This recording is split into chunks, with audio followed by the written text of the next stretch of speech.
अगर मैं एक बार मुंह खोल दूं ना तो आपका जो ये सती सावित्री वाला चेहरा है ना वो बाहर आ जाएगा। कौन बोला ऐसा? किसको? क्यों? ऐसे कौन बोल सकता? आखिर इतने दिनों के बाद राजवीर जी का केस, जो कि सपना के सेकंड हस्बैंड है, क्यों ओपन हो रहा है और उसको ओपन कौन करवा रहा है?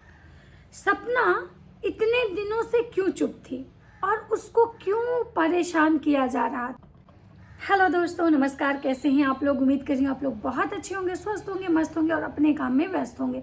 मैं प्रिया शर्मा और मैं अपने इस ब्लॉग में आप लोग का स्वागत कर रही हूँ। आज मैं आप लोगों से बात करने आई हूँ सपना के बारे में। जी हाँ, स्नैपी गर्ल सपना, जिनको हर कोई ऑलमोस्ट जानता होगा, जो सोशल मीडिया पे है, क्योंकि उनकी कहानी कुछ बहुत ही क्या बोले, पेनफुल रही है। उनकी जर्नी, लाइफ की जर्नी बहुत ही ज़्यादा पेनफुल रही है। तो इसलिए उन्होंने सोशल मीडिया का सहारा लिया और अपनी कहानी सबको सुनाई। और उनकी कहानी सुनने के बाद सबको यही लगा कि सच में सपना बहुत ज़्यादा ही कि परेशान है। लेकिन आपको एक चीज़ पता होना चाहिए कि आप कितना भी परेशान हो, लेकिन आपकी परेशानी को 10 लोग अगर समझेगा तो 10 लोग उसका मजाक उड़ाएगा। ये दुनिया का नियम है। और शायद वही चीज़ सपना के साथ हुआ।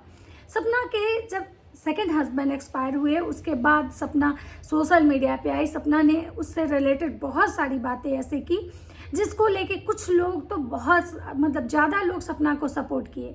लेकिन कुछ दिन के बाद सपना के साथ जो रहती थी एक मात्र 15 साल की लड़की, जब वही उसके अगेंस्ट बात करने लगी तो बहुत सारे ऑडियंस ऐसे थे जिनका माइंड डाइवर्ट हुआ और वो सपना को लेके गलत सलत बातें बोलने लगे। जी हाँ, क्योंकि रीज़न ये होता है ना कि जब आप किसी के साथ रहते हो, कोई आपके साथ रहता है और अगर वही इंसान आपके अगेंस्ट बात करता है ना, तो ऑडियंस, जनता, लोग ये सोचने पे मजबूर हो जाते हैं कि आखिर ये इंसान जो इसके साथ इतना साथ रहता था, इतना साथ देता था, आज इसके अगेंस्ट अगर कुछ बोल रहा है तो सच ही बोल रहा है।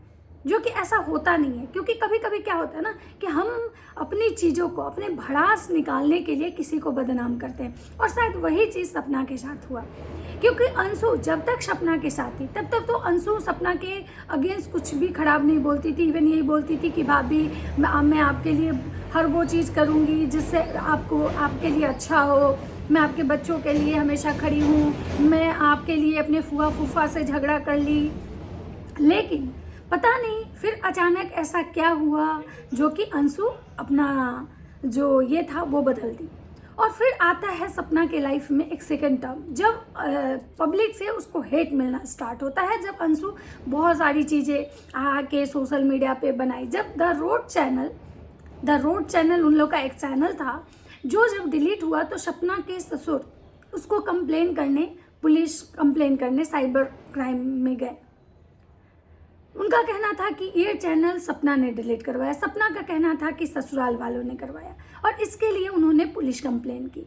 लेकिन एक बात आप लोग को सुन के बहुत हैरानी होगी कि जो बाप एक नॉर्मल सा यूट्यूब के चैनल डिलीट होने पे साइबर ऑफिस चला जाता है, पुलिस कंप्लेन करता है, वही बाप अपने बेटे के रोड एक्सीडेंट में डेथ होने के बाद उसके केस को कंटिन्यू नहीं करता है। इवन उस केस के बारे में कोई बात ही नहीं करना चाहता है। इस केस में सबसे पहले दिलचस्पी अगर लेने कोई गया था तो वो थी रिएक्शन विथ अलका। जी हाँ, उनका नाम आप सुने होंगे। उन्होंने जब इस केस के बारे में उनको पता चला तो वो लेडी उनके घर तक गई, यानी सपना के ससुराल तक, जहाँ उनको बहुत कुछ बोल के भगा दिया गया। उसके ससुर का ये कहना था कि भाई मुझे नहीं जानना, मेरे 2 बेटे मर गए, 2 जवान बेटे मर गए, मुझे अब इन सब चीज़ों में नहीं पड़ना, मुझे पुलिस केस वगैरह नहीं करना। भाई कोई भी इंसान, आप एक नॉर्मल आप देखते हैं किसी का एक्सीडेंट होता है तो पुलिस केस होती है, उस पर लोग बहुत सारी चीज़ें ये करता है कि नहीं भाई मुझे जानना है कि मेरे बच्चे का एक्सीडेंट कैसे हुआ या फिर मेरे हस्बैंड का एक्सीडेंट कैसे हुआ। लेकिन उसके ससुराल वाले ने कभी इस चीज़ में इंटरेस्ट नहीं दिखाया और सपना ने जब इंटरेस्ट दिखाने की कोशिश की उसको उल्टा चुप करवा दिया गया। या तो उसको किसी चीज़ की मारने की धमकी दे के, या तो उसको बच्चे को मारने की धमकी दे के, या फिर उसको उसके कैरेक्टर को लेकर बदनाम करने की धमकी दे के। और सपना हमेशा चुप हो गई। लेकिन वो एक बात बोला जाता है ना कि आप किसी को अगर बार बार इतना मत डरा दीजिए कि उसके अंदर का डर खत्म हो जाए। और वही चीज़ शायद सपना के ससुराल वाले किए, क्योंकि अंशु के जाने के बाद सपना के लाइफ में बहुत सारी ऐसी चीज़ें फिर से क्रिएट की गई।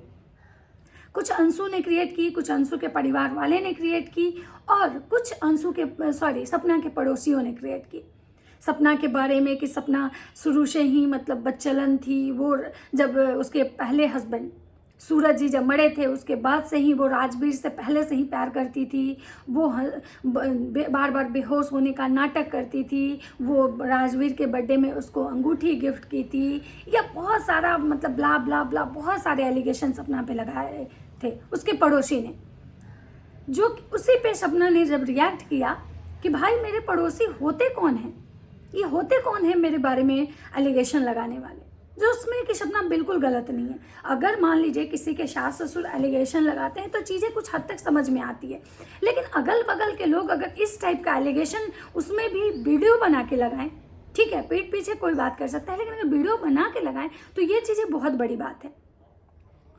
तो जिस चीज़ को सपना को बहुत बुरा लगा और सपना ने मतलब अपना एक वीडियो डाला जिसमें उसने बताया कि लोग मुझे मारना चाहते हैं, ये लोग चाहते हैं मुझे टॉर्चर कर रहे हैं कि मैं सुसाइड कर लूँ, मैं कुछ कर लूँ, अपने बच्चों को भी ये कर दूँ। और उसमें सपना ने ये भी बोला कि 15 साल की एक लड़की, लोग बोलता है छोटा बच्चा, लेकिन ये 15 साल की लड़की जिस टाइप से बात करती है कि आप लोगों को लगता है कि 15 साल की लड़की है। तो इस बारे में उस दिन तो किसी ने ध्यान नहीं दिया, लेकिन उसके बाद बहुत सारी चीज़ें अभी खुल के बाहर आई है कि सपना अपने हस्बैंड का केस फिर से रीओपन करवाना चाहती है, और उसमें उसका साथ दे रही हैं अलका, रिएक्शन विद अलका। और अलका जी ने ये भी बताया अपने वीडियो में कि उनका साथ कोई एक बहुत बड़े यूट्यूबर दे रहे हैं, जिसमें सबका कहना है कि हो सकता है कि वो बड़े यूट्यूबर लखनीत हो, जो कि सपना को अपनी बहन मानते हैं।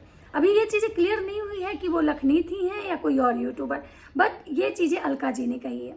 दूसरा कि अब अंशु का एक वीडियो आता है, बहुत छोटा सा क्लिप है, और उसमें वो कहती है कि मैं कुछ नहीं बोलूँगी क्योंकि हम लोगों को पुलिस वाले मना किए हैं कि अब आप लोग को अपने मुंह से कुछ नहीं बोलना है, ये चीज़ें कोर्ट में है, कोर्ट ही इसका ये करेगी। तो मुझे ये कहना है कि बहन आज तुमको कुछ नहीं बोलना है, और उससे पहले जो तुम इतनी सारी एलिगेशन लगा रही थी, तुम बार बार ये सपना को बोल रही थी कि अगर मैं मुंह खोल दूं तो आपका सती सावित्री वाला चेहरा बाहर आ जाएगा। क्या उस दिन तुमको ऐसा नहीं लगा था कि तुम जो बोल रही हो बहुत ज़्यादा बोल रही हो? तुम किसी औरत के कैरेक्टर पे उंगली उठा रही हो, जो कि तुम भी एक लड़की हो। कल के तुम भी जब अपने ससुराल जाओगी और अगर तुम्हारे साथ ऐसा हुआ तो तुमको कैसा लगेगा? इसीलिए कहा जाता है कि आज के ज़माने में ना ये जितने बच्चे बन के जो घूमते हैं ना, ये बच्चे नहीं होते हैं, ये बहुत बड़ी नानी लोग होती हैं जिनको बहुत ज़्यादा 3-5 आता है भाई, बहुत राजनीति, मतलब किसी को ससुराल में कैसे टॉर्चर करना है, एक ननद का रोल कैसे प्ले करना है, ये कोई इस भाड़े की ननद से सीखे।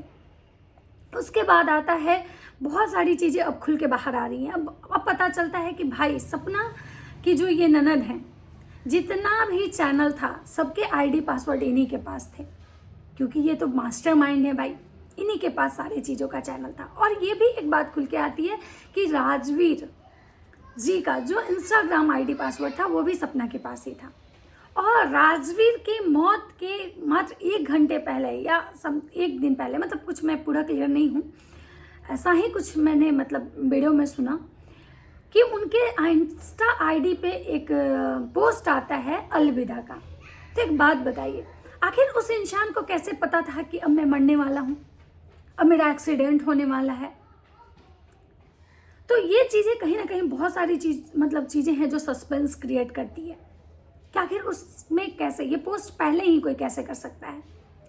दूसरा चीज़ कि राजवीर का जब मौत हुआ था उससे पहले सपना की सासू माँ से एक कॉल करवाया गया था, जिसमें कि अंशु का भाई बताता है अपनी बुआ को या अंशु को, या अंशु शायद अपनी बुआ को बताती है कि भैया कहाँ गए हैं, और वो सपना की सासू माँ से राजवीर को फ़ोन लगवाती है और पूछती है कि भैया आप कहाँ हैं।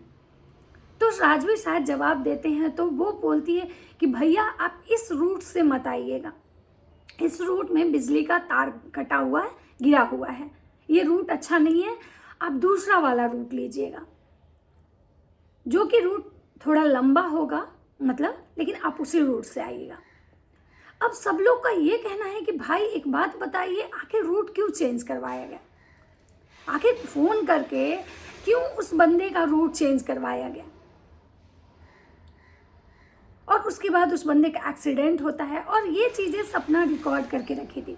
तो लोगों का कहना है सपना को बहुत लोग रिकॉर्डिंग रानी कहते थे। एक बात आप लोग जान लीजिए, जो दूध का छला होता है ना, वो छाछ भी फूंक के पीता है। तो सपना का जीवन जो चल रहा था ना, फर्स्ट मैरिज के बाद, उसके जब हस्बैंड एक्सपायर किए सूरज जी, उसके बाद उसके ससुर का उस पर गलत निगाह डालना, उसके ससुराल में उसको इस टाइप से टॉर्चर करना, उसके बाद उसका सेकंड मैरिज, ये बहुत सारी चीज़ें उसके जीवन में चल रही थी। और कहीं ना कहीं वो चीज़ें सपना को लग रहा था कि मेरा कोई विश्वास नहीं करेगा, और इसलिए शायद सपना वो अपना दिमाग लगाई थी और वो रिकॉर्डिंग की थी। और मैं कहीं ना कहीं ये चीज़ें कहती हूँ कि ये चीज़ें कहीं ना कहीं सही है, क्योंकि यही एक रिकॉर्डिंग है, एक फ़ोटो है जिससे आप खुद को सही साबित कर सकते हैं।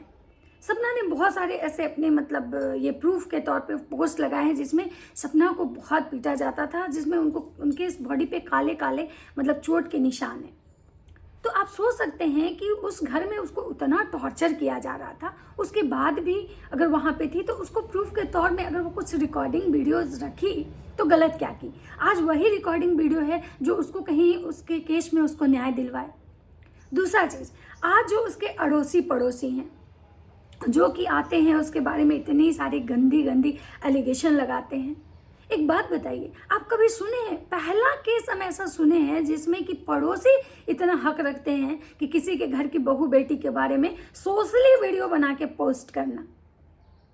सो कहता है कि सपना के सास ससुर बुजुर्ग हैं, वो वीडियो नहीं बनाते हैं। अच्छा एक बात, जब वो वीडियो नहीं बनाते हैं लेकिन वो पड़ोसी के वीडियो में तो आते हैं, तो वहाँ पे तो वो अपनी बात रख सकते थे, वो बोल सकते थे कि भाई आप लोग मेरी बहू के बारे में ऐसे बोलने वाले होते कौन है। लेकिन उसके सास ससुर ने कभी ये चीज़ें नहीं बोली। हैरानी तो इस बात की है कि उसके सास ससुर को जब भी राजवीर के केस से ओपन करने या उस केस से रिलेटेड कुछ भी चीज़ें अगर बोली गई तो उन्होंने सीधे नेगलेक्ट कर दिया। आप सोच सकते हैं कि कोई माँ बाप क्यों नहीं चाहेगा कि उसके बच्चे का एक्सीडेंट कैसे हुआ। और ये जो लड़की है मात्र 15 साल की, इसके तो अब हवा उड़े हुए हैं, इसका चेहरा देखने लायक लग रहा है, क्योंकि इसको अब समझ में आ रहा है कि अब अगर केस रीओपन हुआ तो फंसेंगे तो हम सब। अब तो फंसेंगे ससुराल वाले भी, पड़ोसी भी, जितने भी लोग हैं इसमें इन्वॉल्व, वो सारे लोग फंसेंगे।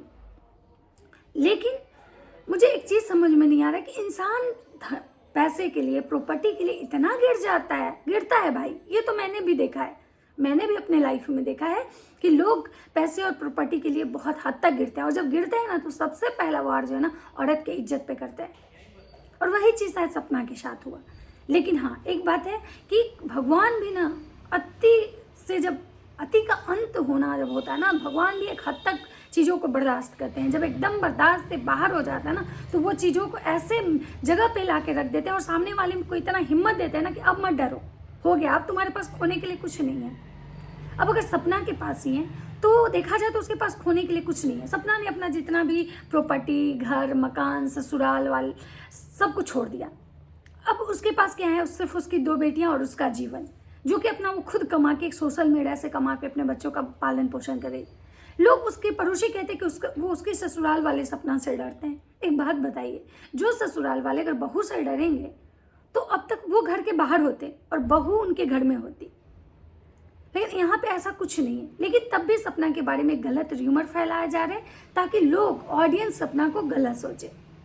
लेकिन एक बात होता ना कि हर कोई ऐसा नहीं है कि कोई बोल दे तो विश्वास ही कर लेता है। कुछ लोग होते हैं अंधभक्त, कुछ लोग होते हैं जो अकेली औरत को बहुत जज करते हैं, कुछ लोग होते हैं जो विधवा औरत को जज करते हैं, कुछ लोग होते हैं जो औरत के कैरेक्टर पर जब एक सवाल उठता है ना तो उस पर 10 सवाल उठाते हैं। लेकिन हर कोई ऐसा नहीं होता है।